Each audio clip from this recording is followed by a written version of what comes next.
सदाम जी आपके लिए बहुत प्यारा शायरी है, जरा ध्यान से सुनिएगा ना। बड़े प्यार से लिखे हैं शायरी को जी। सदाम जी, रब से क्या मांगू तेरे वास्ते,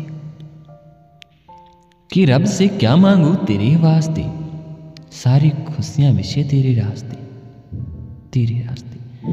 हर दुआ कबूल हो तुम्हारी। सदाम जी, कि हर दुआ कबूल हो तुम्हारी, सजदा तेरा करे खुदा से फरिश्ते, सजदा तेरा करे खुदा के फरिश्ते। I love you.